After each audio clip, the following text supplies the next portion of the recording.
Então, boa noite a todos. Estamos aqui mais uma vez, diante dos nossos estudos. Revista Espírita 1858, janeiro, ano 1. Introdução.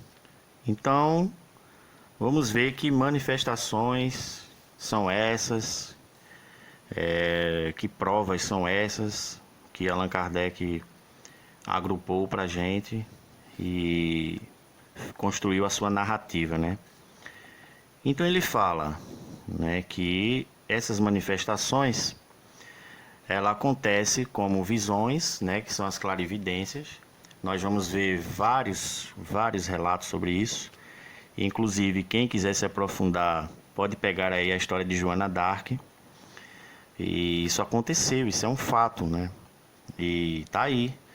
Não acredita quem não quer, mas aí é um respeito que a gente deve ter com quem nega, né? Não tem problema nenhum, certo? Mas tá aí para todos estudarem. Dá uma olhada aí no Google, procura Joana d'Arc, tem até livros sobre isso, vários, né, da doutrina espírita que fala sobre isso. A história de Joana d'Arc. Aparições, pressentimentos, né? Quem não tem pressentimentos, né? Quem não tem avisos íntimos, né? Quem não se desdobra, né? Então,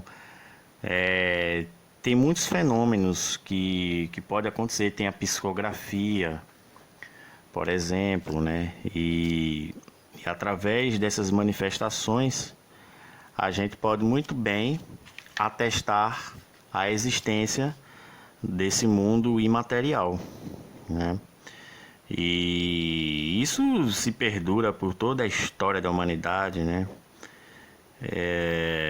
Eu mesmo tenho aqui as minhas vivências, as minhas manifestações, assim, coisas que eu vi, provavelmente vocês também, né? Então,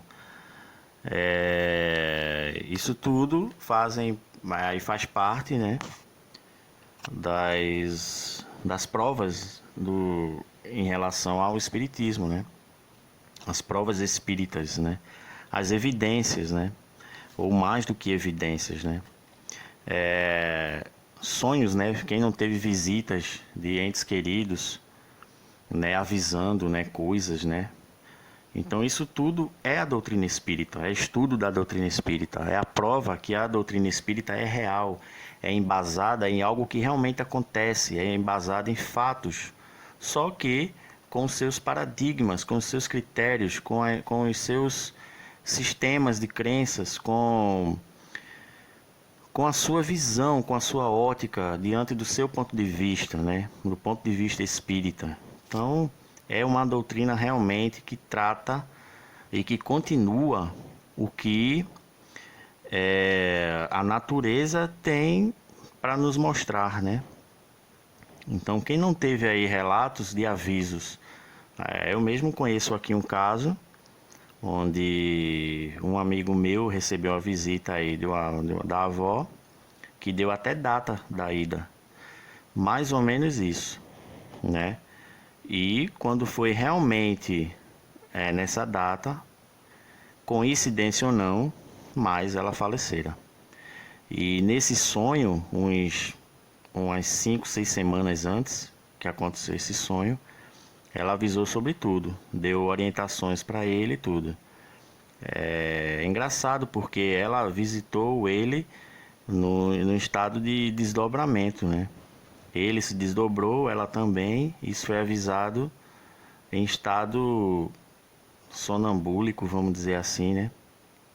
E realmente, quando foi 5, 6 semanas depois, ela partira. Então, isso é o espírito, né? Isso são questões espirituais. São fatos espíritas. E ela realmente foi. E não é só isso, né? Existem vários outros casos que eu tenho certeza que se eu fosse fazer aqui um livro sobre esses relatos, iria ser maior do que a Bíblia, eu tenho certeza. Quantas e quantas aí pessoas, né? Quantas e quantas pessoas não teriam o que falar aí, né? Tem sim, e muita coisa. Tenho que falar e muito sobre esses relatos. Cada um tem um, nessas premonições, né? Vamos dizer assim.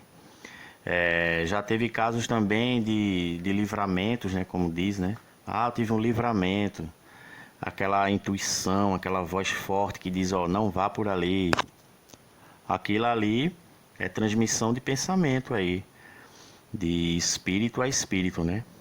E, e a pessoa, graças a Deus, quando ouve e depois vai analisar que tomou a decisão correta e realmente se livrou de uma que seria a morte dele, se não alguma coisa muito grave. Então isso também é a prova e é um fato espiritista, né? Entre tantas coisas, né? Psicografias mesmo, né? Quando ele avisa, dá um recado e através desse recado há provas de que realmente é a identidade daquele espírito que está se comunicando, né? Quando tem essa prova e tal. Também existe relato sobre isso, é uma prova também e fato espírita. Então tem muitos, né? Através aí até mesmo de aparições, né? Quem não viu ali um parente atravessando uma sala ou olhando para você num quarto ali à noite, né? E quando você vai ver, ela vai se dissipando aos poucos. Às vezes uma voz, eu mesmo já tive isso de ouvir vozes quando eu tento dormir, né? Eu até mesmo super acordado, um sopro no ouvido, umas palavras poucas, mas ouvindo como o meu nome, de uma forma muito nítida nos meus ouvidos, né? E eu sei que é isso, porque não tem ninguém ali, eu tô sozinho na casa, não foi outra pessoa, mas eu tô tão acostumado que, não sei, eu deixo pra lá, né? São tentativas de comunicação, mas eu não sei, eu continuo estudando, assim, parei por muito tempo, mas vamos ver se isso consegue ser de uma forma maior, de ser uma forma mais ostensiva, não sei dizer. Mas para mim é suficiente para pelo menos mostrar aí a vocês que os fatos espíritas estão por aí, praticamente em todas as casas aí, né? Em nossos familiares, enfim, tem muitos relatos mesmo em relação a isso. E Allan Kardec, ele foi muito feliz ao fundar essa doutrina espírita francesa, e porque ele, como ninguém, fez de uma forma muito madura.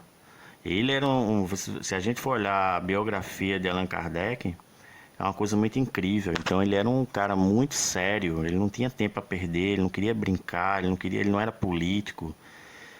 Não tinha nada disso, simplesmente despertou o interesse e ele era muito, muito inteligente, muito. Ele era muito sábio, muito instruído, muito estudado, formado em várias áreas. Então,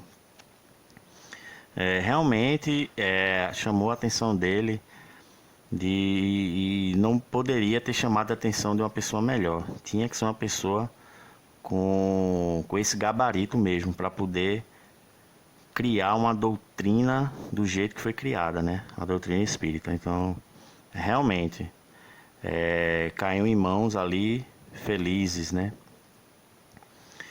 Que foram aí as mãos de Allan Kardec e sua equipe, né? Porque a gente fala muito Allan Kardec, mas graças a Deus também a equipe, né? As meninas, né? Que recebiam os espíritos, né? Aos pais das meninas, né? Que estudavam também isso, que convidaram inclusive Allan Kardec para fazer as sessões, tudo dando certo, né? A paz que Allan Kardec tinha, né? O respaldo que ele tinha das melhores pessoas, né? Como a família Delany, né? E a esposa dele também, sempre ali solícita. Tudo contribuiu para que ele tivesse ali calma, tivesse o seu tempo necessário, inteligência necessária, bom senso, raciocínio, para que saísse essa narrativa, né, que ele escreveu, né? Essas narrativas que foram escritas por ele, melhor dizendo. E de uma forma muito realmente maravilhosa. Então é isso, quem pede fatos, quem pede manifestações, tá aí no dia a dia de muitas pessoas citadas aqui por a gente, né? através até de minhas experiências que eu passei para vocês, como também tenho certeza que acontecerá com muitas pessoas que estão nos ouvindo agora. Então, para quem não teve essa experiência, para quem não passou por isso, se eu fosse você, eu gosto de me sentir no lugar da pessoa, eu pelo menos tentaria compreender a doutrina e no mínimo respeitar, né?